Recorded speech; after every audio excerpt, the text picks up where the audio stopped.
ẹ bá wa dárúkọ yín fáwọn èèyàn wa lè kọ́ lè mọ̀ pé yín ni. Orúkọ mi ni Iyalaje Okanlomo. Okay. Oh, God bless you. They said they weren't taking the way of the issue then discussing. Orúkọ mi Iyalaje. Tọ́wárí gbogbo tí wọ́n bá máa ṣe láyé ká máa rántí ọdún tó máa kó àwọn àrí lọ sáré. Ẹja máa bẹ̀rù Ọlọ́run. Ìṣẹ̀lẹ̀ ní mọ́tà tó wà lẹ́yìn 90% àwọn àtọwà lórí social media ní around 2021, 2022. Tó bá máa sòótọ́ gbogbo alámọ̀ tó ṣẹlẹ̀ nígbà 90% wà lámọ̀ tó ṣẹlẹ̀. Ẹni sọ ọ̀pọ̀lọpọ̀ orí last program yìí ṣẹlẹ̀ fún mi. Àwọn àlejò àríṣe fídíò àti pé àwọn tó yẹ kí a pè. Inú ń dẹ̀ dùn pé fídíò tí a ṣe àti bẹ́ẹ̀ náà padà ṣe ó dé ibi tó yẹ kó dé. Bẹ́ẹ̀ni. Ó dé owó tó yẹ kó dé. Kódà mo receive a lot of calls láti àwọn ibi tó ní agbára tí ó ń ga nílẹ̀ Nàìjíríà. So we know body above the law. Ẹnìkan ò lè yí òfin orílẹ̀-èdè Nàìjíríà padà. Torí pé òfò ẹnìkan ò túlù. Iyalaje. Òfò ẹnìkan kò dà lóru. Kékeré ọ̀rọ̀ ajá Kaola tọ̀rọ̀ Bintu Raji. Kí wọ́n lè sọ everybody ló mọ̀ ní 2022 nígbà tọ̀rọ̀ yẹn ṣẹlẹ̀. Àyẹ̀wò tí wọ́n tọ́ padà lọ sí nígbà náà lọ́hùn èmi ni mo dúró pé mi ò fẹ́ jẹ́ kọ́rọ̀ ìkọ́ sórí social media torí pé mo rí inú mo róde kankan tó ṣẹlẹ̀ nígbà náà pé ìdí ló máa jẹ́ fún àwùjọ ìsìláàmù pẹ̀lú tó ṣẹlẹ̀ pẹ̀lú ajá Kaola nínú ọ̀rọ̀ yìí. Láti ṣàlàyé gbogbo bí ọ̀rọ̀ òṣèlú yìí ṣe jẹ́ inú mi lè dùn pé lẹ́yìn ìgbà tí kò ní tó fún alájà lò wọ́n ìgbà tí ó rí gbogbo aláyẹ ṣẹlẹ̀ sí pálápàlájà pálápàlá bí wọn alájà náà ti fi jù bí ilé fi lọ́kọ̀ọ̀kọ̀ ní. Ó fi jù bí ilé lọ́lọ́kọ̀ mi bẹ́ẹ̀ ni. Mọ́lá ṣùgbọ́n ẹ̀sìn àtúntò gbọ́ ìdí mo sọ́jọ́ yẹn tí mo fi díẹ̀ múlẹ̀ pé bẹ́ẹ̀ jù bẹ́ẹ̀ ti padà sí ẹ̀ẹ́ sínú ọ̀rọ̀ tí àǹtí náà sọ lánàá ó ti fi díẹ̀ múlẹ̀ pé jù bẹ́ẹ̀ ti padà sọ́dọ̀ alájà. Ó ló ra fóònù 3 weeks ago. Mo gbọ́. Wọ́n láwọn ò lè gbọ́ yín dáadáa ibo lẹ́wà kò clear dáadáa o. Bóyá kẹ̀kẹ́ pè lórí normal call. Báyìí nǹkan. Ó ti ń sọ̀rọ̀ báyìí. Sọdá gbogbo ayé ti mọ̀ pé ọ̀rọ̀ jù bí àtàwọn alájà wọn ti padà ń fẹ́ra wọn yín ọkàn wa.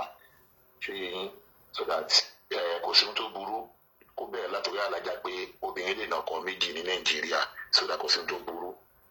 Àkànní ríbi fi sínú ṣẹ̀ríà Ìsìlámù ní ṣùgbọ́n ẹ jẹ́ ká treat matter tó wà lẹ́yìn bí wọ́n ká pariwo lé lórí pé wọ́n fẹ́ fìyà jẹ aláìṣẹ̀. Wọ́n dẹ̀ fi ẹ̀tọ́ fundamental human rights Bintu Raji wọ́n fi dùn lábẹ́ òfin ká pariwo lé lórí nìyẹn. Àbí bẹ́ẹ̀ kọ́? Bẹ́ẹ̀ni. So that inú mi wá dùn pé àbúrò mi Abdulfatai Abdulsalam tí mo yà mọ́ sí Liberty àbúrò mi ni ṣe lásán. Inú mi dùn pé òun náà padà jáde ó dẹ̀ sọ̀rọ̀.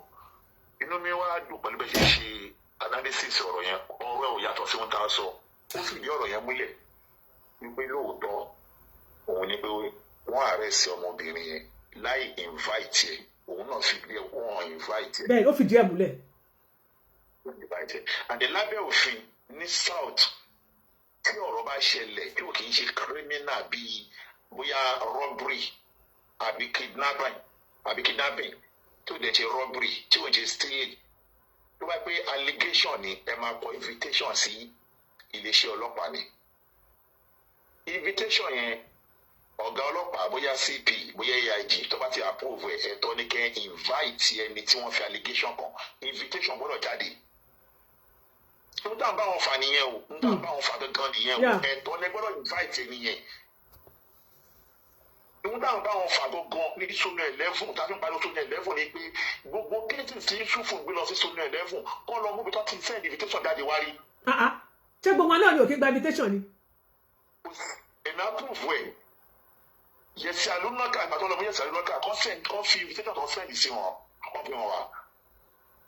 tọ́ba lọ́wọ́ lọ́mú yára gàmbàrí tí wọ́n send invitation ìgbàdo ọlọmọ wọn tó wá tí wọ́n send invitation ìgbàdo ọlọmọ yára kí wọ́n tí wọ́n send invitation ìgbàdo ọlọmọ bàbá ṣọ́ gbàgbó tí wọ́n send invitation ìgbà tí wọ́n lọ forúkọ sí mi orúkọ tèmi tí watch list tí wọ́n send invitation. kó tó wá kan Bintu kó tó wá fún àfà nígbà tá à ń bá wọn fà nìyẹn pé ẹ̀rú òfin ìjọba ẹ̀rú òfin ní zone 11 ẹ̀rú òfin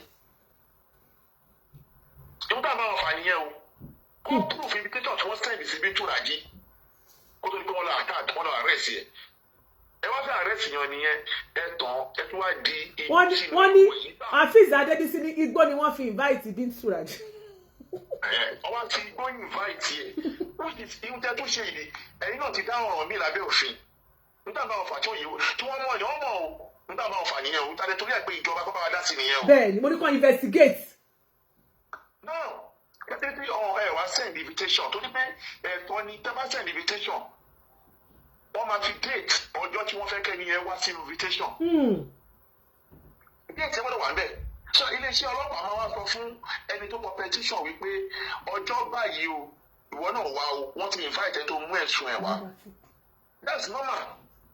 táwọn méjì bá wá jọjọ́ wájú ọlọ́pàá àwọn ẹni tó wá jẹ́ IPO kéèsì yẹn á wá kó wọn lọ sí ọ̀dọ̀ AC àbí ọ̀dọ̀ commissioner àbí ọ̀dọ̀ AIG ẹ tó bá lead tíìmù yẹn. wọ́n wá interrogate wọn tó bá interrogate wọn yẹn ló pè ní investigation true bẹ́ẹ̀ ọlọ́pàá máa mọ ẹni tó jẹ̀bi àtẹni tó jáde pẹ̀lú ẹ̀rí tó bá jọ kó jáde. God bless you. tó dàgbà ọlọ́pàá ìgbà tí ọlọ́pàá bá ti wá mẹ́ni tó jẹ̀bi tó jáde ọlọ́pàá máa béèrè pé ṣé tó kẹ́ parí ọ̀rọ̀ yìí láàrin ara yín àbí ẹ̀ lọ ilé ẹjọ́. That's normal àgbọ̀dá àwọn sọ fún wọn nìyẹn tó bá lè yàtọ̀ síbẹ̀ kí wọ́n proof mi wrong. I'm a member of friend of police lẹ́kì sọ́bẹ̀ ní ìsọ̀jú bẹ́ẹ̀ lọ mo fi mo yóò sì máa wọ ọlọ́pàá dáadáa. tó dà bóyá jẹ́ kó lọ gbọ́ngàn táwọn bá yín fà nìyẹn tí wọ́n bá gbé àwọn méjì jọ jókòó. eléyìí ó dà o ọ̀rọ̀ báyìí o ó wá fẹjọ́ ẹ̀sùn o kó ẹ̀rí ẹ wá ọlọ́pàá máa wo ẹ̀rí àwọn méjèèjì. tó bá yẹ pé wọn ṣètò àti yanjú ẹ máa lọ kóòtù ẹ lọ yanjú ẹ kóòtù. ọjọ́ tó ní kọ́ padà wá yẹn tó bá já sí pé táìmù wà fún wọn jọ yẹn láti lọ kóòtù ọmọ lọ kóòtù yẹn tó bá sí táìmù ọlọ́pàá máa fún ẹni tí wọ́n fẹ́ sọ̀kọ̀ yẹn ní bẹ́ẹ̀lì kó máa lọlé. ọmọ wa fi ọjọ́ kóòtù síjọ́ mi. that's normal nítorí wà normal nìyẹn. but gbogbo ọ̀nà arrest ẹ̀yìn ṣe èwo lórí báyìí nú ẹ̀.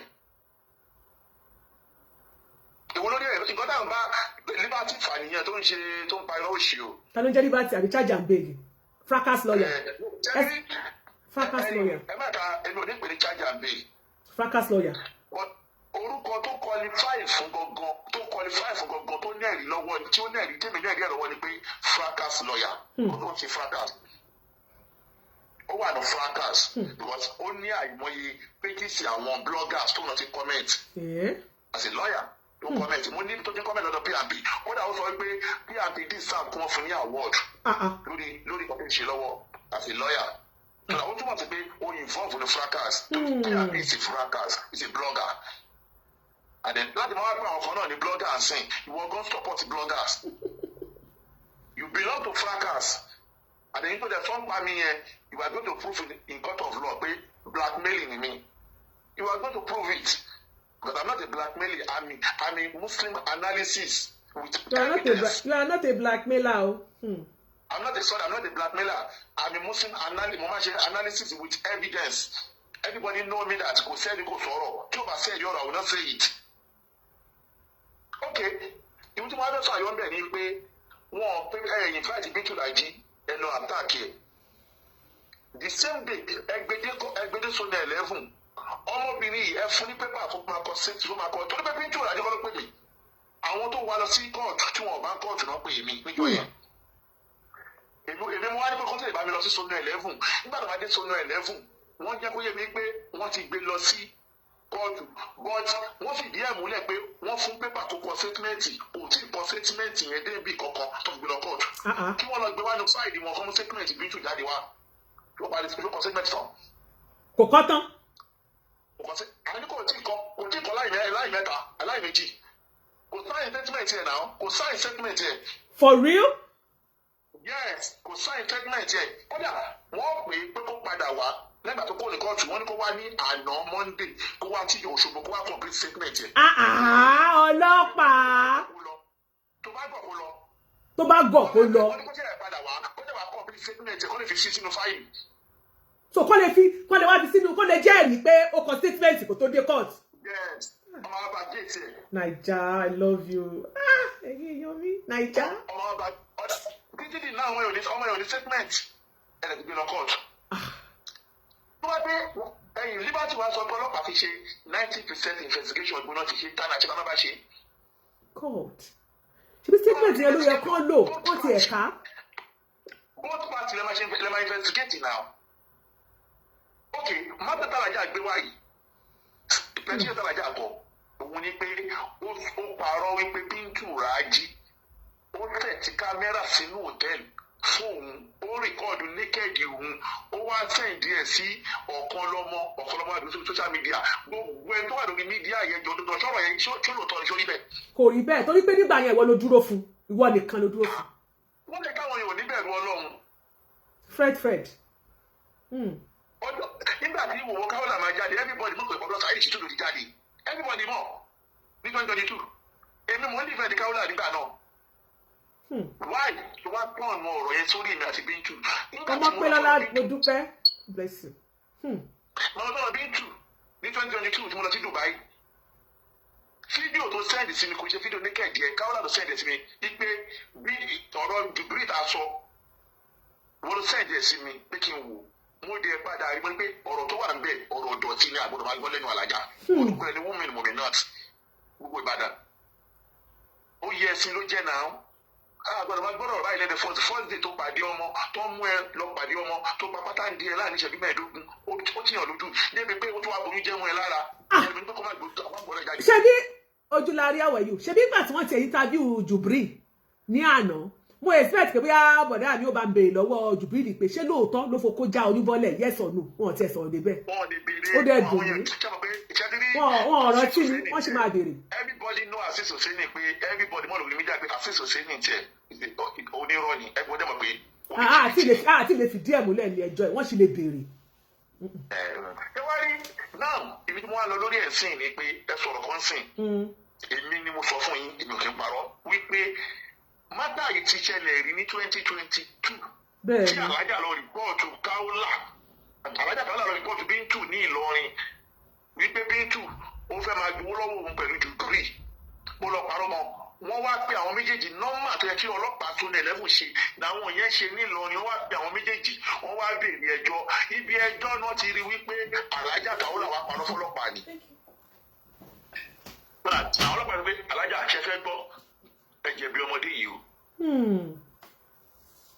Kí wọ́n lè dá wà ń bẹ̀ ṣẹlẹ̀ ṣẹlẹ̀ tó wá pé Nigeria police a ní rẹ́kọ̀dù ó jẹ́ kí wọ́n lọ gba rẹ́kọ̀dù tó ṣẹlẹ̀ nígbà yẹn ni kọ́kọ́ fi investigate pé ṣé lóòótọ́ ni. Ibo ni kéèsì rẹ̀ dì sí nígbà yẹn èmi àtàkéwùgbà gold bàbá kéwùgbà gold lábẹ́ Bintu pé kó foríjì Alájà Kaola nígbà náà. So that náà sì torí pé ẹ mọ̀ wípé tẹ bá interrogate àti tó bá ṣe investigate irọ́ lẹ pa wípé Bintu lórí ó gbé òwò olóṣèlú òwò Alájà sí mi tí mo gbé jáde ibo ni mo ti gbé òwò Alájà jáde lórí social media ṣé bí péjì mi nìyẹn kí wọ́n ìtàwọn èèyàn parọ́ báyìí ọlọ́pàá olóyè investigate pé Bintu sẹ́ndì ìwòwò sí mi ẹlẹ́ẹ̀kejì ẹ̀wọ́n tó parọ́ mọ́ Bintu Raji pé Bintu Raji ó fẹ́ pọ́lísì Alájà ibo ló ti fẹ́ pọ́lísì Alájà ibo ló ti jọ jẹun tó fẹ́ pọ́lísì Alájà. Ìbọn jọ jẹun ṣùgbọ́n torí pé ẹ fẹ́ parọ́ ẹ fẹ́ fìyà jẹ aláìṣẹ̀. Ṣé gbogbo yẹn náà ló gbédé kóòtù torí aláwọ̀ tí ẹ̀mọ́tọ́ gbédé kóòtù kó tá a ṣàṣọ ni pé àní kò yẹ kí contraband wà mẹ́ kí lè tí ẹ̀ sì ṣèwádìí dáadáa. Kóòtù ni mo sọ fún nǹkan tó gbé lọ sí kóòtù ni mo sọ fún yín. Wọ́n ní pé Bintu Raji rìkọ́ọ̀dù gbogbo Alájà ó sẹ́ǹdì ẹ̀ sí Okanlomo orúkọ mi wà nínú charges yẹn náà. My name is there. Ẹ̀gbọ́n kí lè ǹjẹ́ iléeṣẹ́ ọlọ́pàá wá sí ìsorúkọ ẹ ti wà ń bẹ̀ ǹjẹ́ wọ́n wá pè ẹ́ láti wá ṣèwádìí látẹnu tiẹ̀ pé kí wọ́n náà wá kọ statement. Òun náà wọ́n ti ń béèrè pé investigator ọlọ́pàá ṣe tó gbọ́dọ̀ kọ́ kí tí wọ́n ṣe pè mí. Náà ọ̀rọ̀ ṣẹ̀ṣẹ̀ wáyé mi dáadáa sí ìwọ náà wáyé. Fídíò tí mo ti lánàá mo ti gba call láti Sólẹ̀ 11 lẹ́nu. Ike mo ṣe fídíò mo ní yẹ́ ẹ̀sìn mi mo ṣe. Wọ́n ní kílẹ̀ tí mo fi ṣe wọ́n bẹ̀rẹ̀ lọ fi ṣe mo jẹ́ kọ́mọ̀ ìpè nítorí pé ohun tó ń ṣe bẹ̀yẹn ò dáa. I get my point. So that wọ́n ti àwọn òkè pè mí bí fún ọ̀kan tó gbẹjọ́ lọ sí court.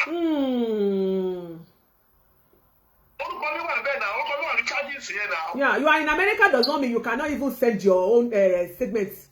Because you type a code, they send forward the money. Because fax it. Yes. Yeah, I know. Now, investigation when you want to call them a court.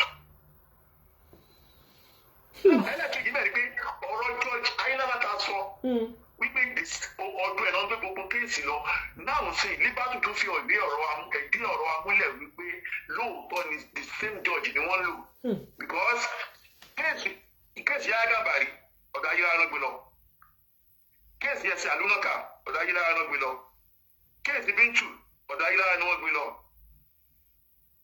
I thought the case Monsula or Dayana below. Case the Bintu to say fresh or Dayana below. Ọmọ tí wọ́n tẹ̀ lọ gbé ní Ìlọrin. Tó ń pariwo lásìkò. Ọ̀dọ́ ìjọba gbé yẹn o, ọ̀dọ́ CP lọ́dọ̀ gbé yẹn bọ̀ ìmọ̀ kí ló tó dẹ̀ lẹ́mú fún yẹn o. Ọ̀tọ̀ lọ́pàá sọ̀rọ̀ bọ̀ wáyé báwo ayé lọ́dún gbé yẹn náà lọ. Ó túmọ̀ sí pé something is wrong. Àti ní pé kí iléeṣẹ́ ọlọ́pàá bá wa ṣèwádìí àti Ọ̀yọ́ àti Ọ̀ṣun government. No, àwọn legal kí ló bá ṣe wádìí adájọ́. Àwọn chief judge. Bintu bóyá kó sọ̀rọ̀ bẹ́ẹ̀ mo ní right láti sọ̀rọ̀ bóyá sọ̀rọ̀ because òun ló wà victim nínú mátà ìkólé máa àdéhùn kejì mẹ́rin pé ihun tí adájọ́ yẹn sọ wípé ó wà available tí Bintu gbọ́ ìgbà tí Liberty ta kò máa fún ní bẹ́ẹ̀ tí adájọ́ ní pé ó wà available lójú Bintu ó rẹ̀ pé adájọ́ yẹn ẹ̀pù òun ni adájọ́ òun ẹ̀pù ẹ̀ right yẹn ló sọ right yẹn ló fún ní bẹ́ẹ̀ it's the right there was a difference between right and help adájọ́ òun ẹ̀pù ẹ̀ o. Right here, they go for any bail because it's all available under the law. Ẹlẹ́ẹ̀kejì level 15 ọdún kan lọ mú wá tẹ́lẹ̀. Kí ló dé tó ní padà jáwá sí level 10 nítorí pé àwọn kan ti involve sí mi. So that gbogbo kan tí Bintu sọ yẹn according to bó ti understand ló ṣe sọ. Ṣùgbọ́n àwọn answer kò ibẹ̀ Judge Ayilara wípé wọ́n wà very very careful kọ́ máa torí ìbànújẹ́ ẹnìkan kan fi dà lóru ìbànújẹ́ ẹnìkan ò tún lò ó. ẹ wo bẹ ṣe ń build kárí àyìnbó kó tó ti pẹ́ débi tẹ́jẹ́ kó tó ti fi wọ́n ṣe ọ̀gá fún gbogbo adájọ́ níbẹ̀ yẹn. ẹjọ́ ṣé George ẹyọ kan tó wà ní magistrate court nìyẹn lóṣogbo. George pọ̀ ní magistrate court náà wọ́n á lè jọjà Ayilara. And then èmi tí mo bá yín sọ̀rọ̀ yìí náà èmi náà mọ tí wọ́n ṣe fún mi lórí ọ̀rọ̀ tó dà forúkọ mi sínú watch list ní airport tí kò tẹ́lẹ̀ dẹ́gbẹ́ fake nìkan tó lọ fake lọ gbé lọ fake bench warrant náà lọ forúkọ mi sínú watch list so that ẹni tó bá ti ní gbogbo experience yìí ló dẹ̀ ní fáàtì lọ́wọ́ ẹ wá ní kí n má sọ̀rọ̀ mo advocate fún àwọn èèyàn ní Nàìjíríà ni so that Liberty mo kàn fẹ́ jẹ́ kó mọ̀ ní pé inú ọ̀rọ̀ tó sọ you are going to prove it in court of law. I promise you, Liberty, I promise you. Ibi tó bá ti ń wá mi, ibi tó jọ̀tọ̀ sẹ́ẹ̀dì sí mi tí mo fi di ẹni tí wọ́n ń wá, ìhun tájọ́ fà tájọ́ wà kóòtù lé lórí. Ẹgbẹ́ ìhun tó mú yín tí wọ́n fi padà ní pé kórúkọ mi kò nínú wọ́ọ̀sì sọ pé kí ni ẹ̀ invite mi ló tún sọ pé òun wá mi, you are going to prove in the court of law. Liberty, I don't care anything tó lè ṣẹlẹ̀ lórí mátà yìí. I don't care gbogbo tó lè ṣẹlẹ̀. I'm ready for you guys. From Yusuf, Saidi. Fulani, Kaola, Liberty. Magistrate court in Osun State. Wow. Listen to me. I'm ready for you. And then I will make sure that Lori Matai, because you guys, you know that what you are doing is not right under the law under the law of Nigeria. You know that it's not right.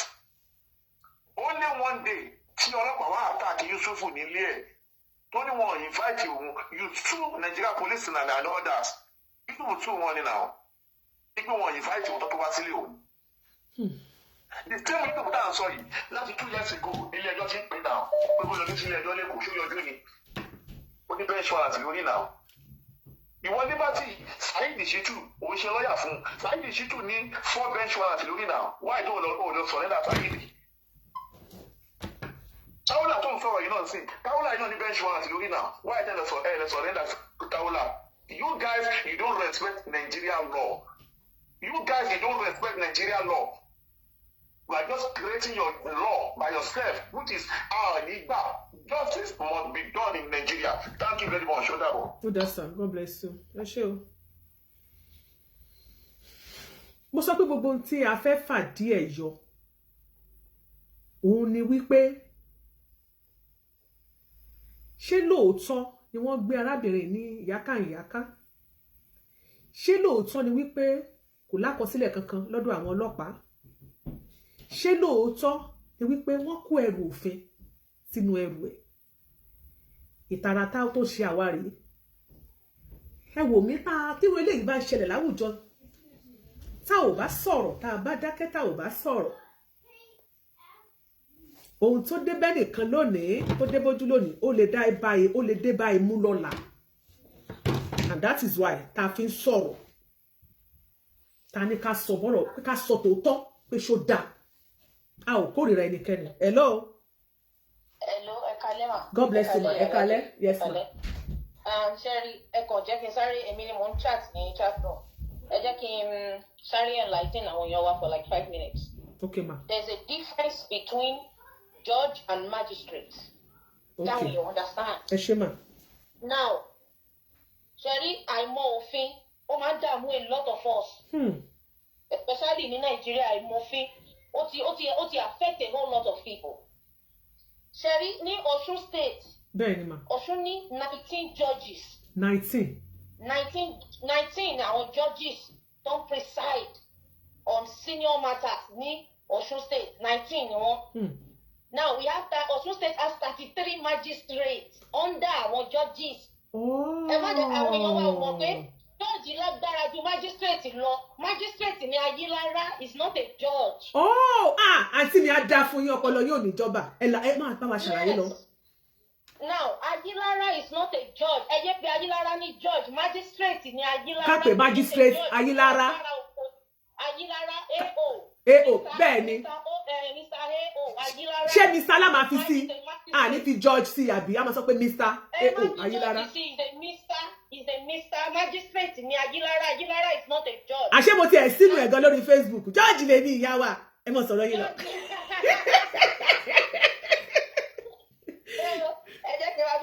Yes ma. So 19 péré ni judge ti gbogbo Ọ̀ṣun State ti níwọ̀n ju 19 lọ péré. Obìnrin dẹ̀ ni chief judge wọn lọ́yọ̀ ní Ọ̀ṣun State. Obìnrin ni. A máa lo opportunity yìí láti kọ lẹ́tà sí chief judge lọ́ṣun State kán bá wa rí sí magistrate yìí. Now under magistrate a ní grade 1 a ní grade 2. In fact Ayilara is a grade 1 magistrate. Bẹ́ẹ̀ ni grade 1 ni. So I'm telling you now kò ní agbára kankan. Kò lágbára tó judges. Àwọn judge pọ̀ dáadáa ní Ọ̀ṣun State. Adúrú láàrin 33 ètò tó convince mi tó bọ́dà mi ni pé ládùúrú Ọ̀ṣun State ní 33 magistrate. Kí ló jẹ́ tó jẹ́ pé ọ̀dọ̀ Ayilara nìkan ni gbogbo fáìlì gbogbo àwọn pípò yìí máa ń láǹdì sí. God bless you ma. Kí ló dé 33 magistrate ló wà nínú Ọ̀ṣun State. Kí ló jẹ́ tó jẹ́ pé wájú Ayilara ni gbogbo fáìlì gbogbo àwọn Muslim clerics máa ń lọ gbogbo àwọn àfà ọ̀dọ̀ Ayilara ni. Ládùúrú láàrin 33 kí ló ṣẹlẹ̀ sáwọn 32 tó kú tí wọn kì í gbé fáìlì lọ síwájú wọn. Ẹ ṣé màá mi. Now, so I need ká bẹ̀ chief judge Ọ̀ṣun State. Kán bá wa dá sí ọ̀rọ̀ Mr. Ayilara yìí. I need ẹ̀ ó ti sọ̀rọ̀ ẹ̀ di judge torí àwọn èèyàn mú àwọn ọmọ ìwọ̀nba agbára ló wà lọ́pọ̀ ẹ̀. Now lórí ọ̀rọ̀ now I will advise mo fẹ́ throw out a few advice, legal advice. Yes ma. Tí ò gbowó lọ. Now Bintu mo fẹ́ kó counter sue case tó wà nílẹ̀ yìí. Tó bá lówó bóyá kó wá sórí social media kó bí àwọn èèyàn kan dáwó fún ẹ. O nídìí láti counter sue nǹkan tó ń lọ lọ́wọ́lọ́wọ́ yìí. Now that was an illegal kidnapping. You were lured under the law for right is illegal under the law. Don't lure èèyàn lọ síbi kan tó rẹ̀ fẹ́ arrest ẹ̀. It's highly illegal. O nídìí láti jẹ́ kí lọ́ọ̀yà ẹ àbí whoever tó bá advocate fún ẹ counsel ẹ. O nídìí kí wọ́n counter sue. Now mo aṣọ pé wọ́n máa ní torí gbogbo chat ìdájọ́ ní gbogbo bó ṣe pè é nọ́mbà tó pè é chat yẹn wà lọ download gbogbo ẹ̀ your lawyer will put you through. O nídìí láti counter sue obìnrin tó tẹjọ́ ní issue yìí. That was an illegal arrest. Ó wà so illegal. Now o nídìí láti lọ sí hòtẹ́ẹ̀lì yẹn ṣé wọ́n ló gba hòtẹ́ẹ̀lì yẹn ni àbí wọ́n. Àwọn ọ̀dà káwọn ló gbé hòtẹ́ẹ̀lì yẹn fún kó lọ dé síbẹ̀. So lọ sí padà lọ sí hòtẹ́ẹ̀lì yẹn sọ pé kó fún ẹ ní footage hòtẹ́ẹ̀lì yẹn máa ní kámẹ́rà ní kó fún ẹ ní orúkọ àti footage ẹni tó wá sanwó rúùmù yẹn ọlọ́pàá gbọ́dọ̀ gbé ibẹ̀ láti máa mú àwọn tó send contraband sí ẹ are you feeling me o ní ìdàtí counter-sue woman yìí má jẹ́ kí Kaola lọ counter-sue Kaola kò gbọ́dọ̀ bọ́ nínú ẹ̀ that is illegal wọ́n gbé ẹ láì ṣe pé wọ́n invite ẹ láì ṣe pé wọ́n call wọ́n pè ẹ kò sí anything wọ́n kò dédé wá gbé ẹ náà mo fẹ́ káwọn èèyàn náà túmọ̀ kankan ọlọ́pàá lè arrest èèyàn láì má send fẹ́ pé kò wá it's possible but not on cases like this kọ́lọ́pàá kó tó lè lọ arrest èèyàn bóyá ní Nàìjíríà láì ṣe pé wọ́n petition ẹ pé kò wá kó yọjú sáwọn the only time tó lè ṣe bóyá lọ pẹ̀lú pé ìpànìyàn ìbẹ́ mi mo pèsè mo ń tẹ̀. bẹ́ẹ̀ni ó ti dá bẹ́ẹ̀ ṣe sọ́yẹ̀ náà dá ẹ̀sùn ìpànìyàn. bóyá wọ́n fi ẹ̀sùn ìpànìyàn kàn ẹ́ àbí ẹ̀sùn olè jíjà àbí ẹ̀sùn káníyàn lára ní àwọn nǹkan tó fọ́ tó le bẹ́ẹ̀ yẹn wọ́n lè fi lọ under those circumstances ni wọ́n lè fi lọ arrest èèyàn láì ṣe pé wọ́n sọ fún pé kó wá láì ṣe pé wọ́n invite ẹ̀ now ẹ̀sùn tó fi kàn ẹ́ yìí kò fall under that category so ó wà illegal pé wọn ò pè ẹ́ pé kò wá alright now reason tó jẹ́ kí judge yẹn padà kí magistrate yẹn padà wá magistrate Ayílára reason tó fi padà wá ni pé mo wà sure pé àwọn tó lágbára jùlọ tó jẹ́ judges ni wọ́n kọlẹ̀ padà pé kí n gbọ́ kí ló ṣe é sìn padà lọ́bẹ̀ mo wà very very sure because magistrate lásán ni magistrate ẹ jẹ́ kó wọnú ọpọlọ yín magistrate ní Ayílára ò kì í ṣe judge Ayílára ò ń ṣe judge now mo tún fẹ́ advice gbogbo ẹ̀yin tí Ayílára ti sentence bóyá Islam cleric ni o gbogbo Islam community ẹ dìde sí ọ̀rọ̀ Ayílára because ó ń bọ̀ àwọn náà dẹ́ẹ̀dẹ́ ó ń dùn wọn yín sí ẹ ṣe bí pé kò kàn yín very soon àwọn people yìí wọ́n strong sí pẹ̀lú wọ́n ṣe ń gbé gbogbo yín láì ṣe pé àwọn ẹ̀sùn ńlá lákọlẹ́sẹ̀ wọ́n ti ń fi Ayílára magistrate Ayílára wọ́n ti fi ń ní ẹ̀yìn Islam clerics wọ́n ti fi ń ní yín lára so gbogbo yín ni kẹ́ dìde kẹ́ pawọ́pọ̀ ẹ kọ petition lọ sọ́dọ̀ Chief Judge Ọ̀ṣun State Òjó ni Chief Judge Ọ̀ṣun State Justice O.A. Òjó obìnrin ni ẹ kọ lẹ́tà lọ ẹ kọ petition lọ bá Chief Judge Ọ̀ṣun State Chief Judge Ọ̀ṣun State ẹ send the letter ẹ send the thing ipe kan bá yín look into magistrate Ayílára magistrate Ayílára kan bá yín dá sí wọ́n bá yín wò gbogbo yín and another thing man ó ní àwa Nigerians ó máa ń ní wá lára àmọ́ ọkọ̀ tó ń pè ní appellate court appeal court tó bá ti dájọ́ fún ẹnbí kan báyìí ó ti gbà nìyẹn gbogbo ẹ̀yin tí wọ́n ti dájọ́ fún tí Ayílára ti dájọ́ fún yín ẹ gbé ẹjọ́ yín lọ sí appeal court ẹ lọ appeal yẹ ẹjọ́ kò tẹ́mi lọ́rùn náà ń pè léyìnbó ní Yorùbá ẹ lọ pé ẹjọ́ kò tẹ́mi lọ́rùn tó bá ti pẹjọ́ kò tẹ́mi lọ́rùn àwọn jọ́ọ̀jì míì náà máa wo nǹkan tó ṣẹlẹ̀ yẹn wọ́n máa padà fún ọkọ̀ nǹkan tó ṣẹlẹ̀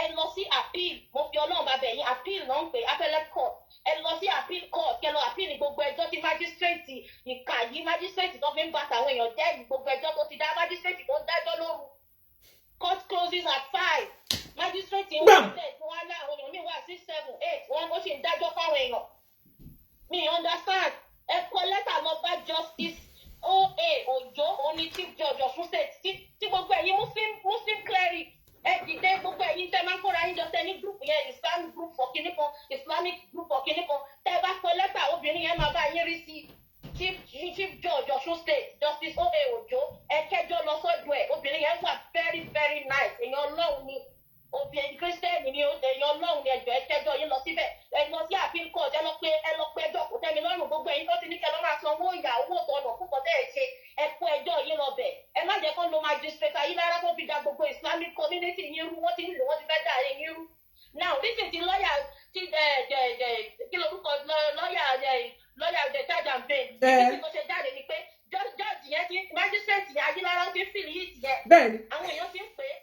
àwọn èèyàn ti ń pè so ẹ tẹ lọ́mọ gan gbogbo ẹ̀yin faceless blog a nídìí yín ẹjọ́ dìde ẹ má wọrí ẹ lójú tọ́níwọ̀dì fẹ́ lọ gbé ẹ bá wa dá sí ẹ bá wa kóná bo Justice Ayílára magistrate Ayílára ẹ bá wa kóná bò ó iná tẹ̀ ń kó bò wọ́n ti ń fìlì ẹ intensify effort yín so that àwọn tó lágbára máa bá yín dá sí magistrate yìí ti fẹ́ bá àárín ẹ̀yin gun Islamic cleric jẹ́ tó bá yá ẹ̀ nílẹ̀ jáde sọ nǹkan kan mọ́ ẹ ti ń ṣọ́ ẹnu yín ẹ̀rù ti ń bà yín wọ́n ti kọ́ tó lè fẹ́ kó ṣẹlẹ̀ sí nìyẹn bọ̀ wọ́n yẹ fẹ́ dá ẹ̀rù lẹ̀ ó fẹ́ sọ ọ́ ẹ̀jẹ̀rù jẹ̀jẹ̀ láàrin ẹ̀yin Islamic cleric ẹ̀ dìde this is not the time láti máa sọ pé mo láìkì Ọ̀kanlọ́mọ mi láìkì Bintu àlélẹ́ ìkọ́ rẹ́ẹ̀tì tó ń ṣe ń gbé gbogbo ẹjọ́ yín lọ sọ́dọ̀ èèyàn kan ṣoṣo láàrin èèyàn 33 ó ti tó kẹ́ ẹ dìde sí ẹ dìde ẹ lọ kọ lẹ́tà lọ bá Justice O.A. Òjó obìnrin ni oní Chief Judge Ọ̀ṣun State ẹ kọ lẹ́tà kẹ lọ bá gbogbo ẹ̀yin tí justice Ayilara gbogbo ẹ̀yin tí lọ́yà Jajambe yìí gbogbo ẹ̀yin tí lọ́yà yìí tó ti kó yín lọ síwájú Ayilara ẹ lọ sí appellate court ẹ lọ pé ẹjọ́ kò tẹ́mi lọ́rùn fún gbogbo cases yẹn pátápátá gbogbo owó tó ti gbà lọ́wọ́ yín náà máa dá padà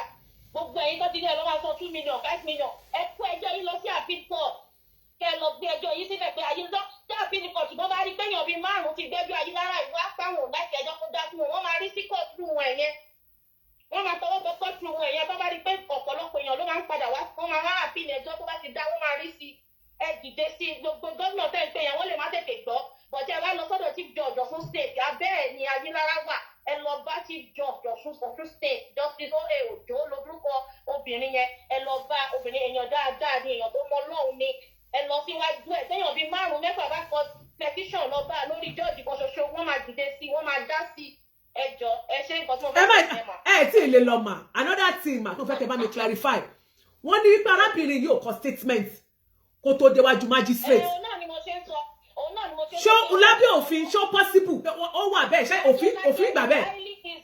It's highly wrong. Mo ti sọ fún yín tẹ́lẹ̀ pé ó wrong. In fact, arrest yẹn wrong. Wọ́n lé ọ̀rẹ́ lọ síbẹ̀ yẹn ni which is against the law. Ó wà against the constitution of Nigeria. Ó wà against ẹ̀ pé kẹ́ ẹ lé èèyàn lọ síbi kan tó fẹ́ arrest ẹ̀ láì kí n ṣe pé ẹ̀sùn tó ṣẹ̀ ó gbẹ̀mí èèyàn lọ. Àbí ó ṣẹ̀ against the government. Ó tún wá débẹ̀ wọn ò jó kọ statement. Kò kọ́ tán.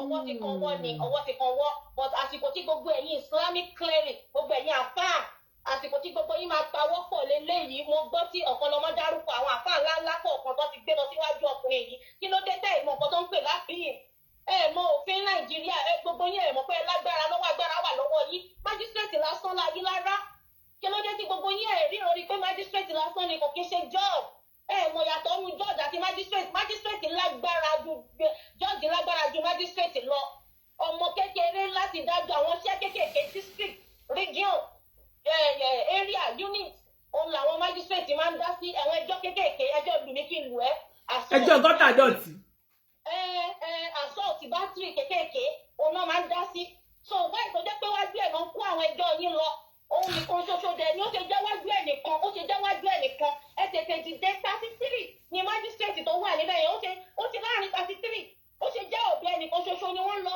all the time ẹni ọ̀dọ̀ ẹ̀ náà ń gbé yín lọ tó bá mélòó mi ìwájú ẹ̀ ni tó bá mélòó mi ìwájú ẹ̀ láàrin èèyàn 33 kí ló dé tí fáìlì yóò láǹdì síbò mi kí ló dé àwọn questions tẹ́ máa béèrè nìyẹn ẹ tètè ẹ máa lọ sí appeal court bí bàbá wa kan bàbá wa kéwùgbà gold bó ṣe lágbára tó tọ́ nílà káyè tó ó yà mí lẹ́nu pé wọ́n náà gbé ẹjọ́ wọn náà lọ síwájú jọ́ọ̀jì yìí wájú májísírèètì yìí ẹ̀dẹ̀ lọ́lọ́ àpíìlì ẹ̀ kí ló dé tí gbogbo yóò mọ̀ mọ́ agbára kò tẹ́mi lọ́rùn ẹjọ́ kò tẹ́mi lọ́rùn ní agbára gidigidi nǹkan tẹ́ ń sọ ni pé rárá mi ò gbà ẹjọ́ tẹ́ dá ìkí ṣe tèmi mi ò gbà wọ́n wá gbé yín lọ sí ẹni tó lágbára ju ẹni ẹ lọ wájú ẹ̀ jọ́ọ̀jì náà máa gbé wọ́n ṣẹ̀ṣẹ̀ wá gbé yín lọ síwájú jọ́ọ̀jì májísírèètì lásán la Ayilara grade 1 lásán ni kò ní agbára rárá àti rárá ní ìmọ̀ bí tán ló ti lágbára tí lọ́ọ̀yà pẹ́pẹ́ lọ́ọ̀yà gbẹ̀gbọ̀dọ̀ tó bọ́ta tó tẹnu ẹ̀ ń wá yọ̀ ó dùdùkùtù. Jajambe àwọn lọ́ọ̀yà ẹlẹ́bi.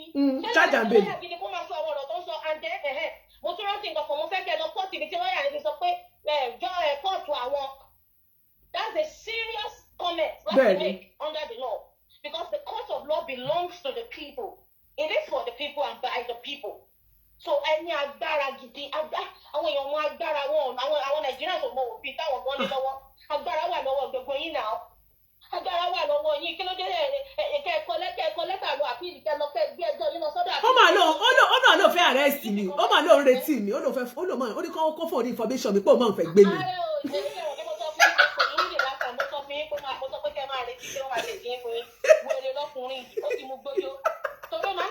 Kiri ni. Fracas lawyer ni. Fracas lawyer ó máa ń kọ́ bẹ́ẹ̀ lórí TikTok ẹ máa bá ó máa ń kọ́mẹ̀ntì kiri ni tí ìlú èèyàn bẹ́ẹ̀ yẹn rí ìgbésí ayé mi kò ní reputation gidi lawyer Liberty you have no reputation I'm telling you right now ní reputation kò ní reputation gidi láti bí síbẹ̀ yẹn elébi pátápátá ni. ṣẹ́rí bí ṣọ́ra ẹ̀ o. ọmọ òfin so ẹ jọ̀ọ́ torí Ọlọ́run ẹ lọ kọ́ọ̀tì ibi tí lọ́ọ̀yà Liberty ti sọ pé kóòtù àwọn nǹkan tẹ́ fi máa lọ sáfìlì nìyẹn pé ẹ wo nǹkan tí lọ́ọ̀yà àwọn sọ pé àwọn làwọn ní kóòtù yẹn so mi ò fẹ́ mo fẹ́ kẹ́ ẹ tún ẹjọ́ ìdá mo fẹ́ fún bẹ́ẹ̀ gbogbo yín ẹ dìde ẹ pawọ́pọ̀ ẹ dìde wọ́n ti ń gbé yín lẹ́yọ kọ̀ọ̀kan wọ́n ti ń gbé yín lọ wájú ẹ̀ wọ́n ti ń gbé wọn lọ wọ́n ti ń gbé wọn lọ lẹ́yọ kọ̀ọ̀kan gbogbo yín sì ẹ̀ ń sọ. kọ̀kàn mi àwọn òkú ṣe mùsùlùmí ẹ mọ̀ ṣe kọ̀kàn mi ẹ̀ẹ́mẹ́ tó kàn láàrin ẹ jẹ́ tètè dìde. èmi kan ṣe mùsùlùmí èmi tí mo sọ̀rọ̀ ìtúsẹ̀ ni mi àbí mi sínú Kristẹni ni and I'm still a bona fide celestial gan ni mi mo ṣe sọ̀rọ̀. hallelujah o. so hallelujah dàrí.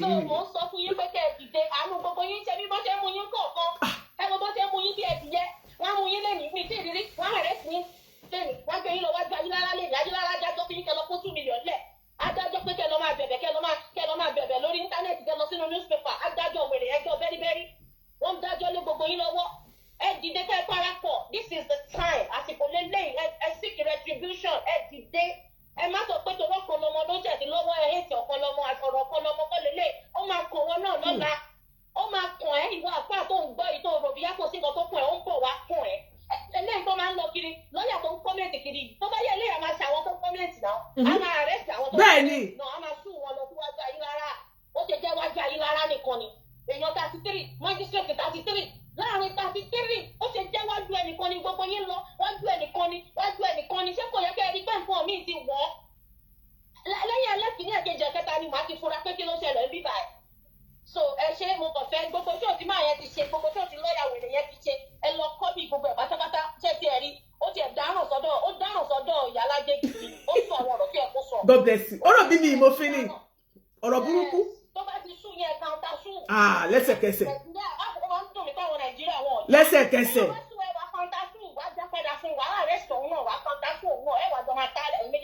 tí o bá tún tẹ́ lọ́rùn bẹ́ẹ̀ tádájọ́ yẹn bá dájọ́ yẹn tí o bá tẹ́ lọ́rùn wà tún gbẹ́jọ́ yẹn wà tún tọ́jú sọ́ọ̀tì nǹkan tó ń pè ní fight for finish yẹn ló wà lẹ́yìn fight for finish ní kẹ́bi ṣe ẹja wọn gbà ẹja ẹjọ́ nígbà kúrò wájú Ayílára magistrate lásán ni kò ṣe judge ẹ ṣé Iyalaje. God bless you ma ẹ ṣé thanks for your time. Thank you ma. ẹ ṣé o.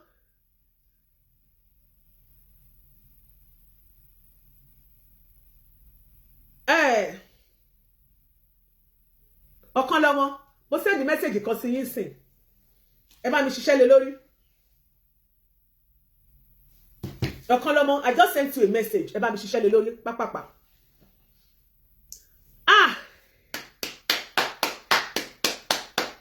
ẹ bá mi pàtẹ́wọ́ fàǹtì. ṣe rí pé ọ̀rọ̀ aṣiwèrè nìkan ló mọ ń yàtọ̀.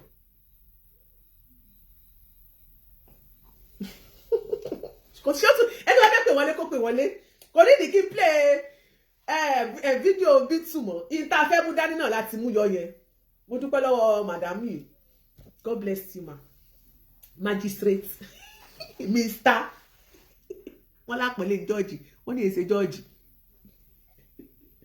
ẹyọ george kúrò mẹ́rin má lọ edit kiri yẹn sì máa yọ george kúrò magistrate AO Olúṣẹ́gun Ayílára magistrate ẹ jẹ́ kí wọ́n ṣe fóònù mi ò ṣe mi ò tí ì ní láti charge fóònù ilé 39 100% yẹn gbé sórí 39 ẹ̀yin tẹ́ wà ní YouTube yóò ti charge 100% ẹ jẹ́ ká lọ sórí ẹ̀rí mo lélẹ̀ ṣé YouTube kọ́ lélẹ̀ ok ẹ jẹ́ charge YouTube 39 ẹ tó bá fẹ́ pè wọlé ẹ̀yin tẹ́ wà nọ́mbà tó kọ̀ ẹ má bínú ẹ̀yin tẹ́ wà lórí Facebook ẹ jẹ́ kí n fún yín nọ́mbà tó kọ̀ ẹ lọ Google ẹ̀yin tẹ́ bá wà lórí TikTok àbí tẹ́ wà lórí YouTube ẹ Google Iyalaje courtroom show number ẹ máa rí mbẹ ẹ jẹ́ bá yín fèsì ẹ̀yin tẹ́ wà lórí Facebook ẹ jẹ́ bá yín type number yẹn sí ó lágbára o ẹ jẹ́ sáré fún yín number mi ó yá WhatsApp only ẹ jẹ́ pin ẹ síbẹ̀ yẹn ẹ má bú yẹn o no derogatory comments or remarks please. Èwo tí ẹni mọ́mí bẹ́ẹ̀ lò àwọn àbí bọ́lá ni àwọn ìmí sísà mi látọjọ́ yìí wọ́n ní májísírèètì lásán ó ti halẹ̀ dànù máwọn àwọn mùsùlùmí. A ní nǹkan tèmi sọ ni wípé ó ṣẹ̀ sọwọ́ lónìí tó bá ní lọ́la ó lè ṣẹ̀ sí tán. Nǹkan tèmi sọ tí mo fi ń jà nìyẹn ẹ̀yin tí mò ń jà fún mi ò mọ̀ yín rí àwọn tí wọ́n ń gbé wọn ì ṣe fámìlì mi. Wọn kì í ṣe family ni ṣùgbọ́n Yorùbá sọ wípé ohun tí ò lórúkọ méjì wọ́n ní kò dá náà ló ń jẹ́ ẹ jẹ́ fi message sínú. Ó yẹ kí n lè play message mo. But mo fẹ́ fi message sí bí o.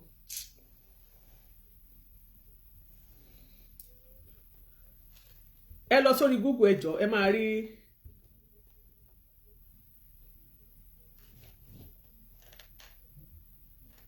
I don't know.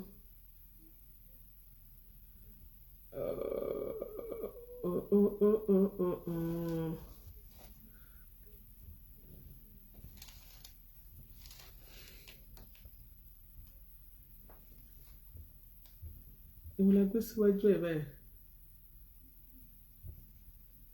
We appear as a chat. Okay.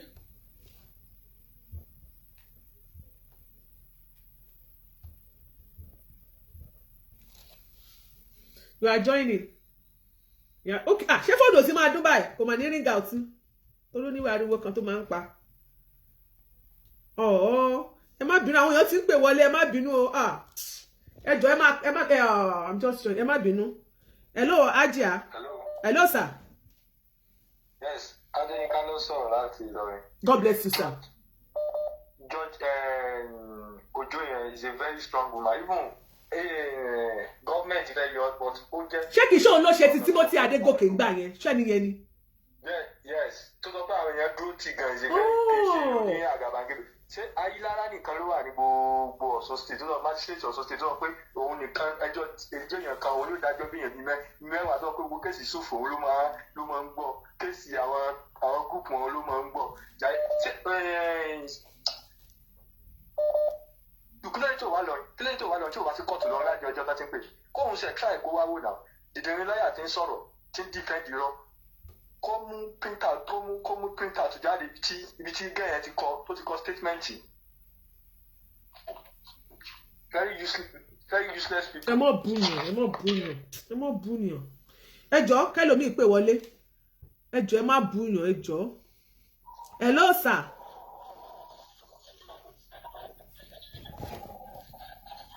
Hello, sir. Ẹ ti wọlé o.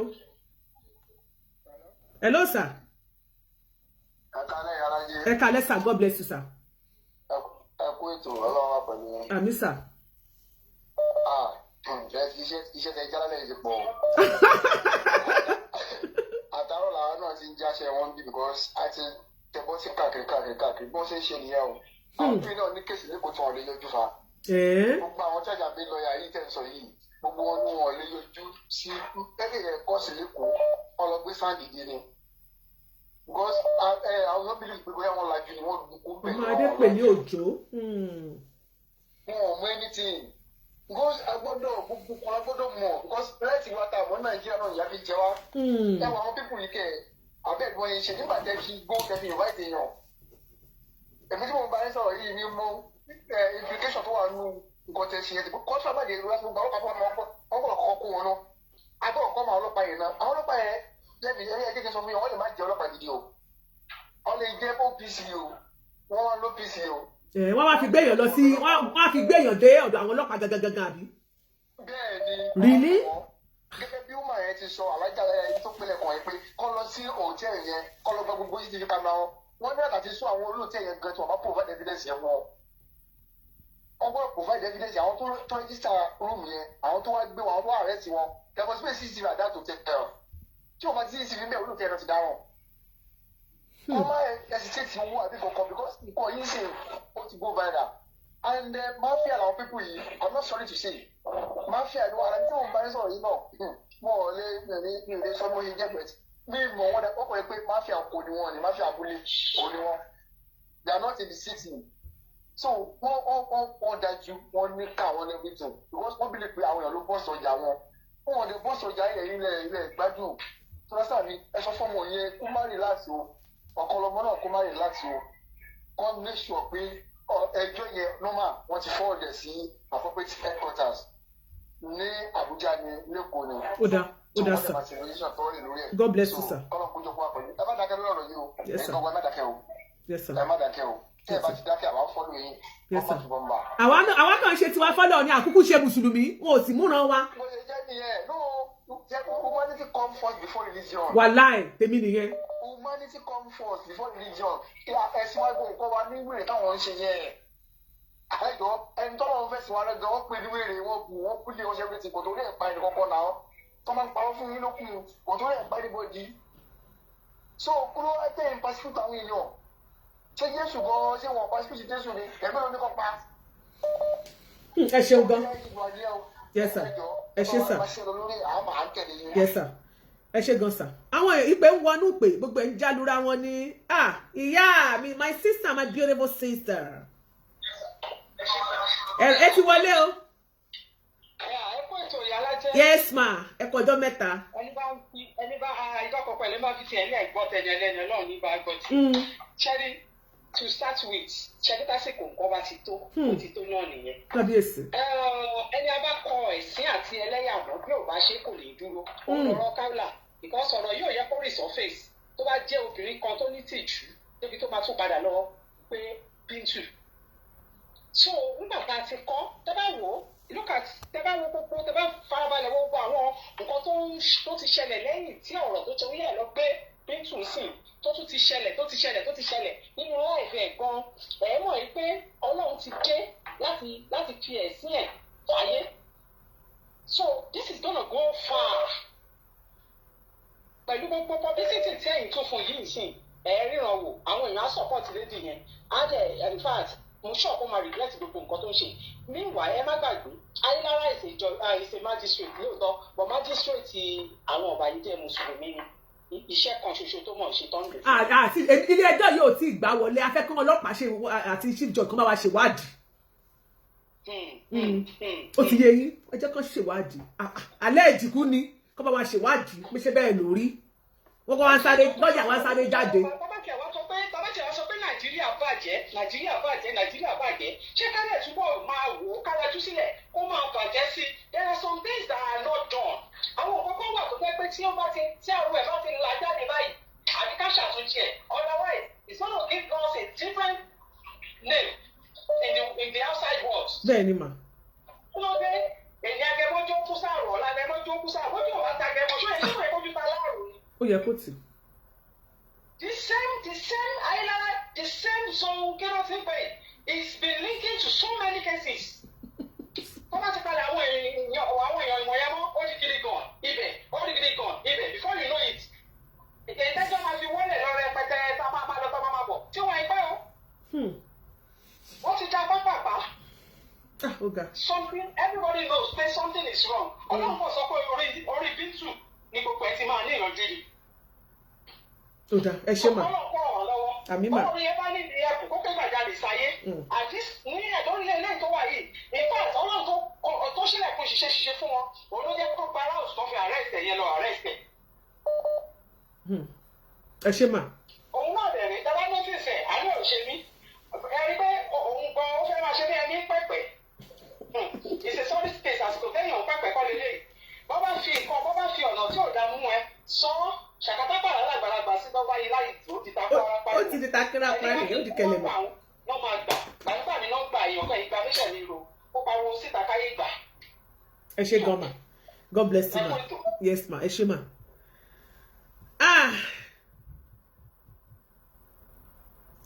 Àní a sọ pé tí àwọn Yorùbá sọ inú ẹ̀ náà láti máa mú ẹ lóòsà ní fikún ẹ lóòsà. God bless ẹ lóòsà ọkọ ẹ ti wọlé sà. Ẹ káalẹ́ sà. Dr. Kamal ló sọ̀rọ̀ láti lọrin. Ẹ̀yin àti lọrin ẹ káàbọ̀ sà ẹ káàbọ̀ dókítà wa. Ẹ̀yin first thing david kan máa sọ ni pé contract kan sọ fún Bintu Raji. Yes sir. Kókó lọ gba fundamental human rights now. Okay sir. Ṣẹ̀yà àwọn people you know they were after her life. So o gbọ́dọ̀ get back yẹn. Ṣẹ̀yìn òun ò tẹ́ pé irú àtàkì travel tá a máa ń lọ sí umrah abaj. Ṣẹ̀yìn nǹkan tó kíní igbó tó ń ra cannabis tó ń gbé sínú ẹ̀yẹn. Tẹ́lẹ̀ bí abirù Dubai ló ń lọ tó ń arrange pẹ̀lú àwọn tó máa ń ṣiṣẹ́ ní airport yẹn. Wọ́n máa pa tó bá dé sáà dé. Wọ́n pọ̀ tẹ́ni tó bá gbé wọlé ni wọ́n pọ̀ tẹ́ straight. So irú nǹkan bẹ́ẹ̀ so ó yẹ kó tètè ní kó lo native sense ẹ̀ kó tètè mọ̀ pé there is fire in the mountain. Èmi tó máa ráyè tó ẹgbẹ́ bá ráyè ní access àzọlọrin ó yẹ kó sọ fún pé wọ́ọ̀ ló ń jà so kó kọ́kọ́ gbọ́rọ̀ àti olùlàwọ̀ àti òrọ̀sùlù lẹ̀ kó fèsì pé this is my life kó kọ́kọ́ fight fún sustenance of our own life gangan that is one. ṣẹ́rí èmi mo mọ Fatai dada gbàtàwá school he was in the medical school kò tó gbé wọn kó ń gbọ́ program yìí. ta ló jẹ́ Fatai. Liberty Fatai ló ń jẹ́. oh Liberty stage ó ṣe ẹ máa sọ wípé fracas lawyer mo ń gbọ́ yín. Fracas lawyer so medical school ló wà tẹ́lẹ̀ wọ́n withdraw ẹ̀ kó tó pé àdèmọ́ grade tó gbé jáde gan ní faculty of law ní Ìlọrin so. ó ṣe àti ẹ̀ jáde. so we know even ó tiẹ̀ tó ju charger gbé lọ́ọ̀yà lọ àwọn lọ́ọ̀yà tó tiẹ̀ ní tí o just like with US imam tọ́jọ́ wà lọ́rin bẹ́ẹ̀ náà so it doesn't have credibility so my own stake is òun náà tètè try kó gba fundamental human rights yẹn láti lè fi sustain ààrẹ and kó náà gbé kéèsì yẹn wá sí Ìlọrin because ní Ọ̀ṣun state civil ni tó bá gbé wá sọ́dọ̀ wa ní Ìlọrin criminal case ni so àwọn kan loopholes there ti wà tó lè fi tètè fight those things one for the fact that pé wọn invited under the constitution kò tí ì parí statement gan pé sign. ó ní access sí lọ́ọ̀yà irú pé for the fact that pé ẹ jẹ́ kí n pe lọ́ọ̀yà mi tọ́lẹ̀ tó gba fóònù lọ́wọ́ ẹ̀ so wọ́n ti breach right ẹ̀ fúnra rẹ̀ so ó lè fight fún yẹn so there are many loopholes tó lè fi charge àwọn wípé yìí padà and everybody bẹ́ẹ̀ ṣe sọ ní àná àbíjẹta everybody mọ̀ pé is from the table of akadi adékọ̀tà la máa ń pè. bẹ́ẹ̀ mo ti ní kọ́ wá debunk ẹ̀. ẹ kò lè debunk because nexus ni everybody mọ̀ pé zone 11 yẹn òun ló máa ń lò and the same magistrate yẹn náà òun ló máa ń lò so even magistrate yẹn I heard from the security report pé àwọn National Judicial Commission kan wọ́n ti investigate àwọn NJC wọ́n ti investigate from the reliable source because àwọn míì náà are you with me. mo gbọ́ sà. so àwọn míì náà ti in competition through the NJC pé this is what this man is doing is in fact is a okun ba law profession jẹ́ ní state yẹn and for the avoidance of doubt everybody ti mọ̀ pé this man is a court with àwọn academy. tó dìgbà yẹn ẹ jẹ́ kó ṣèwádìí kan sọ fún wa ẹ ṣeun gan sà a ti gbéṣẹ́ fún iléeṣẹ́ ọlọ́pàá àti Ọ̀ṣun state government God bless you doctor a ti gbéṣẹ́ fún àwọn tó máa bá wa ṣèwádìí èyí tẹ́ ń pè wọlé mọ̀ pé gbogbo kọ́ọ̀lù yẹn ń já wọnú ara wọn ni o God bless you sir you are welcome sir sir ẹ kálẹ́ sir God bless you sir. bẹ́ẹ̀ ni sir ẹ ti wà lórí ètò.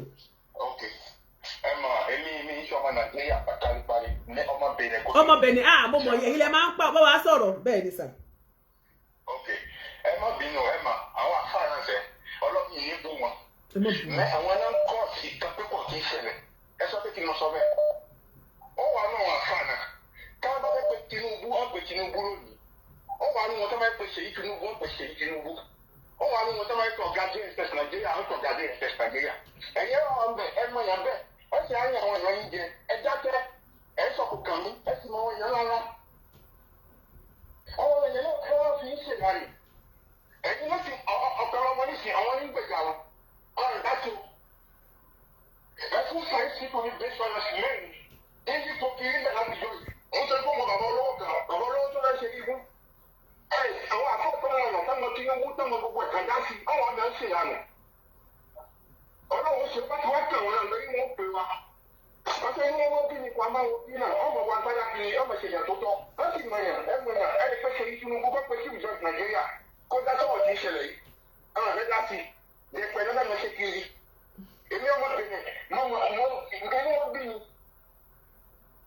lẹ́yìn àwọn èèyàn lọ́sẹ̀ ọmọ dá ń bí ẹ̀kọ́ wọn àkàrà ní ìka gbogbo ẹ̀ táyé Yusuf kálómù ẹ̀wọ̀n fọ́ọ̀lù dákẹ́ ẹ̀rọ sà ẹ ṣeun sà. àwọn afọ́ọ̀lù ní ká àwọn náà sọ̀rọ̀ ìlànà náà kẹ́kẹ́kẹ́ ọ̀rọ̀ yìí wọ́n lè pe Tinubu sẹ́yìn tí ìyànkan ò ní dá sí wọ́n lè pe Ṣèyí Tinubu kò tẹ́lẹ̀ ọ̀gá tó lè pè káàrí ìjọ́sẹ̀ magistrate ayélujára kálù tó bá fẹ́ bọ́ ọ̀rọ̀ yìí sí bíọ́sì ẹ sì gbọ́ òun yẹn ní ẹ gbọ́ òun yẹn ẹ sì ń dákẹ́ sì ń sọmọ Ìlọrin náà òun ní gbẹ̀jáde ọtún gbẹ̀yìn ọtún ṣàbúrò fún. ẹ ṣé gan sir, God bless you sir. Àmì sir, ẹ ṣé sir, Ọlọ́run á pọ́n yín lé o, ẹ ṣé tẹ́ bá wa dá sétò. Ẹ bá káwọn èèyàn wá o ní Kútọ́nù.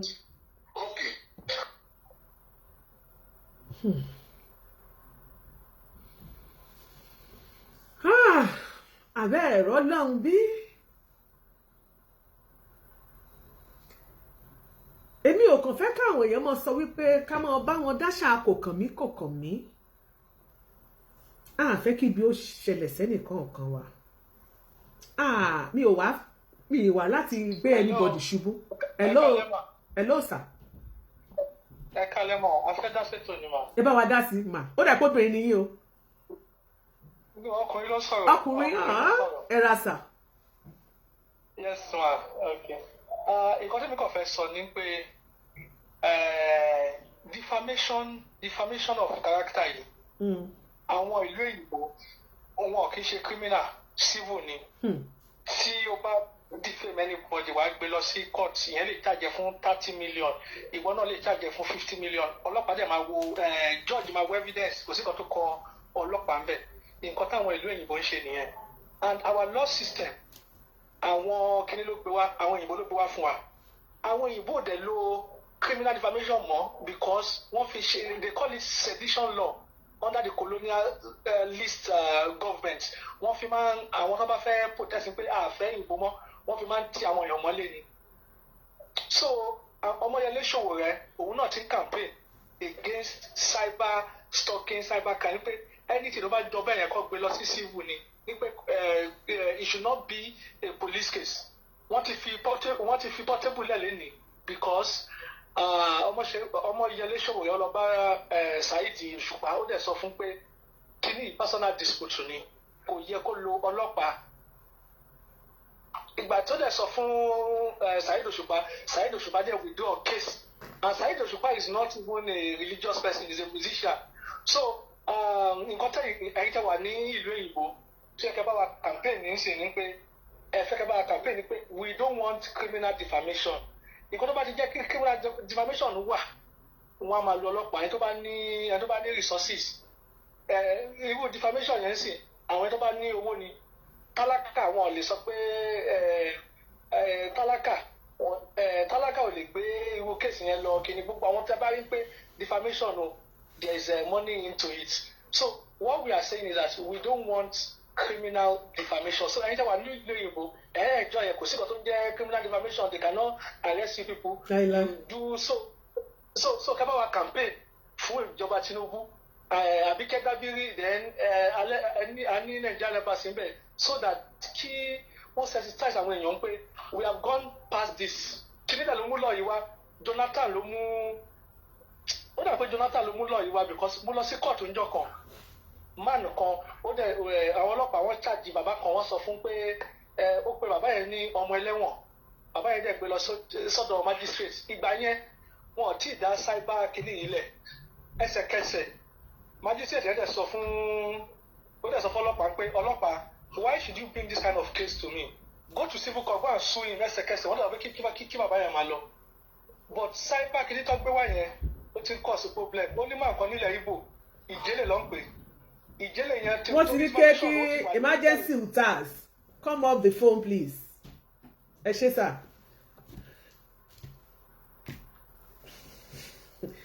Àbúrò mi torí mi understand gbọ́ àlàyé tó ń ṣe yẹn. Àbúrò mi Tóyìn Ìṣẹ́ yóò dù, how are you today? Bó o níṣẹ́ àwọn ọmọ nǹkan I don't really understand gbogbo tá sọ fún wọn pé ẹ má bínú mi understand yẹn Yorùbá náà sọ ṣùgbọ́n Yorùbá yẹn ò yé mi gan, ẹ má bínú. Yorùbá wọn nǹkan tó ń try láti sọ ò yé mi. Woman mà kọ́ ọmọ mọ́gàjì wọn lọ́kùnrin ni àwọn torí ọ̀rọ̀ tó ń sọ ò yé mi, ẹ má bínú. Ẹ̀yin tèmi ṣé rí mo fẹ́ kẹ́ mọ̀ wípé kò sí anybody tó jọ́ta mi nínú gbogbo àwọn tọ́rọ̀ kàn. Ìjẹ́ ọmọ ènìyàn, ìjọmọlúàbí, humanity before religion lèmi wà after. ìbá ṣe àwọn abọ̀rìṣà ni o, ìbá ṣe mùsùlùmí ni o, ìbá ṣe kìrìsìtẹ́nì ni o, ẹ̀sìn ọ̀tọ̀ adélé ayé lórí kálukú mẹ́sìn. Àwa tá à ń ṣẹ̀sìn lónìí kan ẹlòmíì wà ibi tí wọ́n bí wa sí ni ìta gbọ́júmọ̀ tán bí wa mọ́ ó yẹ ọkàn gbọ́júmọ̀ pé bàbá mi mùsùlùmí ìyá mi mùsùlùmí ìwọ náà ṣe mùsùlùmí wàá bìlí pé mùsùlùmí yẹn ẹ̀sìn yẹn Islam yẹn nìkan ni. Ìwọ tó bá dẹ̀ bí sínú Christianity tó pé ìyá rẹ kìrìsìtẹ́nì ni bàbá rẹ kìrìsìtẹ́nì ni wàá sọ pé ẹ̀sìn yìí nìkan ó ní ẹ̀sìn tó nígbàgbọ́ sí tó ń lọ ṣe jù bí ilé ayé ṣe rí ní tó mọ̀ ní tó gbọ́júmọ̀ ní. Péréte làwọn tó jẹ́ pé tó torí wọ́n lọ fẹ́ ọkọ tàbí wọ́n lọ fẹ́ aya wọ́n wá yà sẹ́sìn wọ́n ṣàyàbàrá. Péréte ni àwọn tó máa sọ pé mo dàgbà tán wo ẹ jẹ́ kí n tún lọ bòmí ìjàre. Péréte ni. Bọ̀ká mọ́ra wa fẹ́ràn ọmọlàkejì gẹ́gẹ́ bí ara rẹ̀ ìyẹn ló máa kọ́kọ́ ṣáájú ohun lèmi fẹ́ òun ló jẹ́ kí n dá sọ̀rọ̀ yìí. Gbogbo àwọn tó ń dárúkọ pé wọ́n ti mú wọn ti ààrẹ tẹ̀sẹ̀ ni mo mọ̀ kò sí sẹ́ni tí mo dá sí kéèsì ẹ̀ ṣùgbọ́n àwọn ò kàn fẹ́ Yorùbá ló sọ pé pa lónìí pa lọ́la wọ́n ní tójú òun ò bá fọ́ bàìbà ni ó mọ ọ̀hún wọ́n mẹ́lẹ̀ lónìí wọ́n mẹ́lẹ̀ lọ́la mo sì mọ̀ yí pé mo fẹ́ kẹ́ mọ̀ pé igun yẹn ó máa ń change àwọn tó ń ṣe lónìí wọ́n lè dọ̀tá lọ́la kọ́ má tún bára wọn ṣe mọ́ so which means pé time tẹ́ ẹ̀ bá ti bára yín ṣe mọ́ ó ṣeé ṣe tó bá rò pé bí àwọn lè arrest ẹ o ó ṣeé ṣe kó jẹ́ pé time tó bá lọ shift sọkàn rò pé àwọn ṣe kinní kan mi ò like ẹ̀ ó wá shift lọ síbi omi ó lè jẹ́ target wọn ló fi jẹ́ pé ẹ jẹ́ ká sọ wípé ká pẹnu pọ̀ ká sọ wípé in tí ò bá dáa kò lórúkọ méjì kò dáa ló ń jẹ́ èmi ò hate magistrate Ayilara ṣùgbọ́n kí magistrate Ayilara kó lọ check ara wọn ẹ dẹ̀ rí pé gbogbo àwọn ètò tí mo ṣe lórí magistrate Ayilara tí fún dòyí tí mo ṣe lánàá tó fi call her out mo bẹ àwọn ìjọba ní kó bá wa ṣe investigation mo bẹ iléeṣẹ́ ọlọ́pàá kó bá wa ṣe investigation mo bẹ chief judge kó bá wa ṣe investigation bí ilé ayé ṣe rí nìyẹn àtòrí allege ni tẹ́ bá dẹ̀ gbọ́ ètò tí mo ṣe mú ní in tó kàn wá mú ní in tá a gbọ́ ni wípé ìròyìn tó tẹ̀ wá lọ́wọ́ ni wípé báyìí kí iléeṣẹ́ ọlọ́pàá kí his excellency gómìnà ìpínlẹ̀ Ọ̀ṣun kó bá wa ṣèwádìí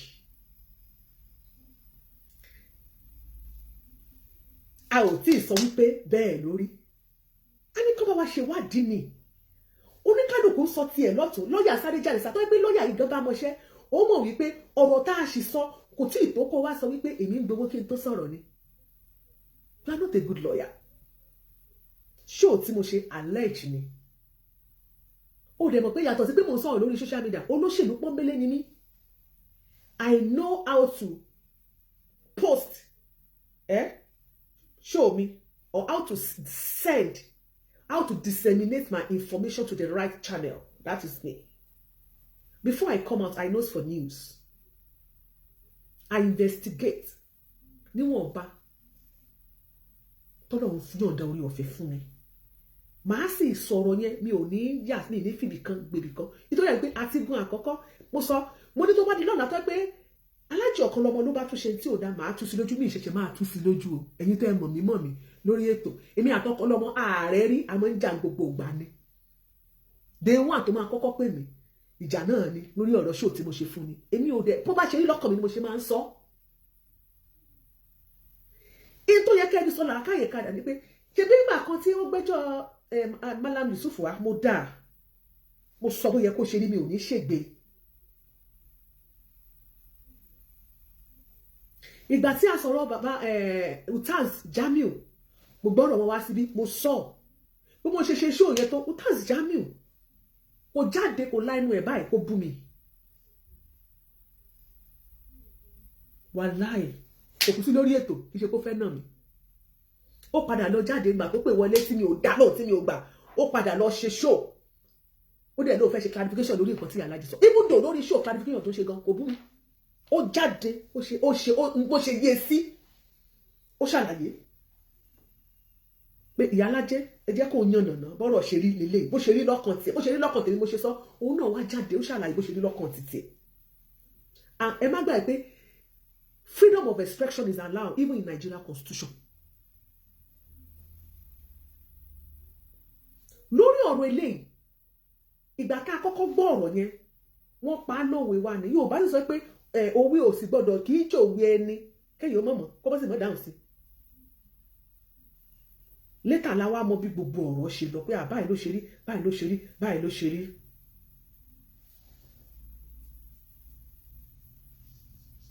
tí Saheed Shittu bá ń ṣe ṣóò fún mi ẹ fi ilẹ̀ iṣẹ́ ẹ̀ ló já. Saheed Shittu mo jẹ́ gbé voice note yẹn jáde o gbogbo àwọn òyà mo jẹ́ gbé voice note yẹn jáde ìwà àti counterpart yẹn mo jẹ́ gbé jáde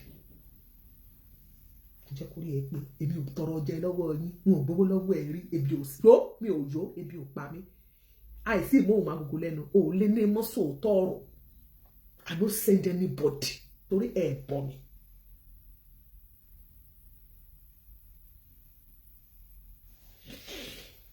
George Ayilara tẹ́yìn náà bá jókòó tẹ́ bá wo bí ọ̀rọ̀ ìṣe rí ẹ rí i pé àwọn kan fẹ́ wà wọ́n fẹ́ máa lò yín Yorùbá ní tó bá kọ wájú sí ọkọ̀ tálọ́fà magistrate Ayilara sorry Yorùbá ní tó bá kọ wájú sí ẹ̀kọ́ tálọ́fà tó bá kẹ̀yìn sí ẹ tálọ́fà ó ní tó bá kù wọ nìkan ṣoṣo ó ní kó tú èrò ara ẹ̀ pa.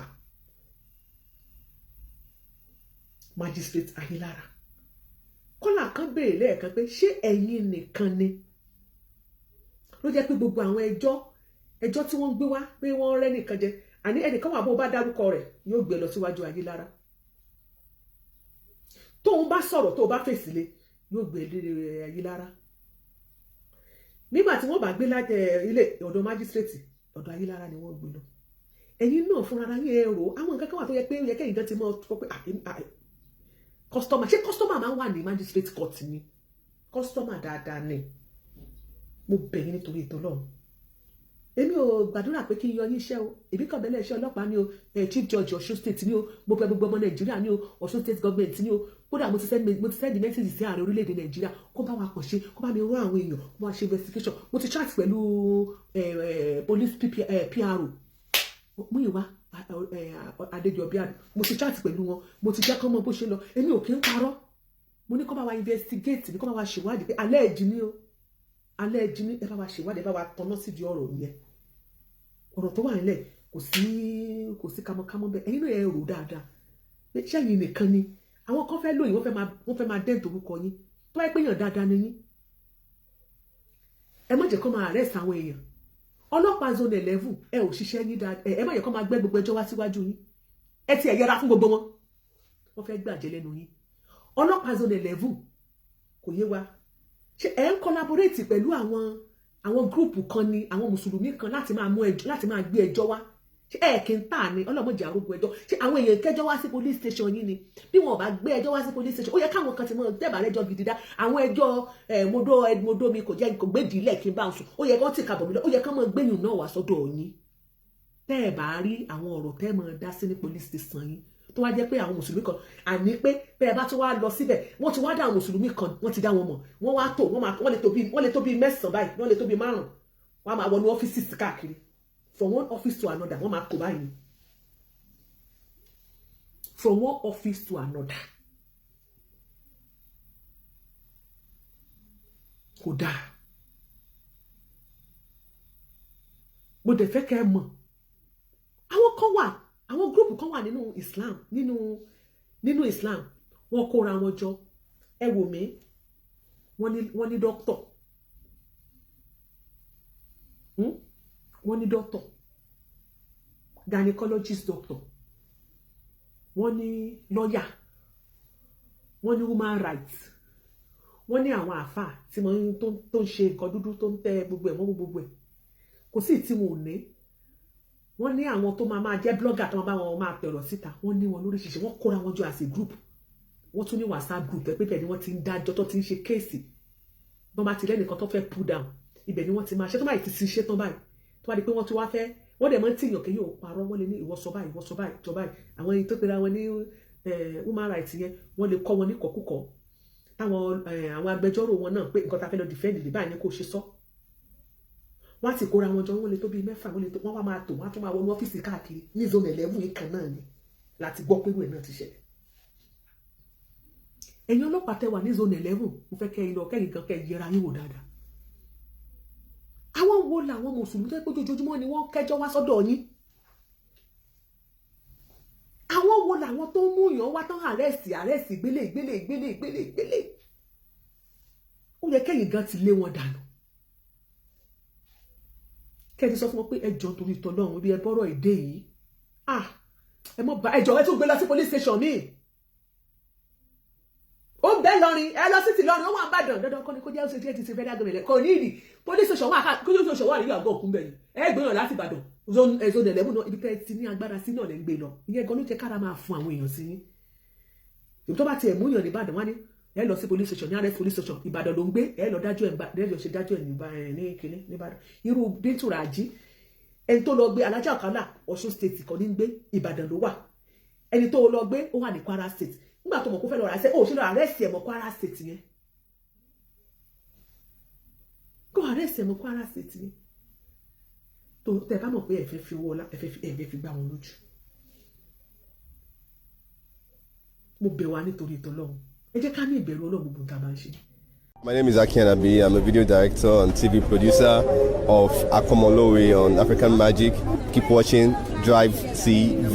olólùfẹ́ Drivetv àti gbogbo ẹ̀yin tí Fẹ́mi Sola ẹ máa wo Drivetv.